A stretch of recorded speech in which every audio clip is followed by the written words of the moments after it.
Hi అండి. ఇవాళ బంగాళదుంప కర్రీ ఏ విధంగా చేద్దామో చూద్దామండి. ముందుగా బంగాళదుంపలు ఈ విధంగా శుభ్రంగా కడిగి తోలు తీసేసి ముక్కలు కట్ చేసుకొని 2 గ్లాసులు వాటర్ వేసి ఉప్పు వేసుకొని కుక్కర్లో ఉడకపెట్టేసుకోవాలి. నాకైతే శుభ్రంగా ఉడికిపోయాయండి. ఇప్పుడు పక్కన పెట్టేసుకొని ఇప్పుడు పోపు వేసేసుకొని కూర చేసుకుందామండి.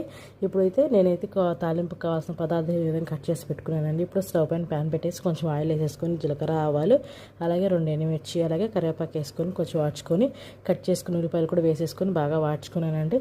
నాకైతే చూడండి ఉల్లిపాయలు కొంచెం కలర్ మారిన తర్వాత ఇప్పుడు నేనైతే కట్ చేసుకున్న 3 టమాటా ముక్కలు కూడా వేసేసుకొని బాగా వాడ్చుకున్నానండి. ఇప్పుడు ఉప్పు పసుపు కారం వేసేసుకొని బాగా టమాటాలని మగ్గనిచ్చానండి. ఇవాళ టమాటాలు మగ్గిన తర్వాత నేనైతే ఉడకబెట్టుకుని బంగాళదుంపలు వేసుకున్నానండి. బంగాళదుంపలు బాగా కర్రీలో కలిసిపోయిన తర్వాత నేనైతే గ్లాస్ వాటర్ వేసుకున్నానండి. చూడండి నాకైతే గ్రేవీ అనేది చిక్కగా ఎలా వచ్చిందో ఇలా చిక్కగా వచ్చిన తర్వాత నేనైతే కొంచెం గరం మసాలా ధనియాల పొడి కూడా వేసేసుకున్నానండి. చూడండి గ్రేవీ నాకు ఎలా వచ్చిందో మీరు ట్రై చేయండి. చాలా అంటే చాలా బాగుంటుంది. టేస్ట్ కూడా బాగుంది.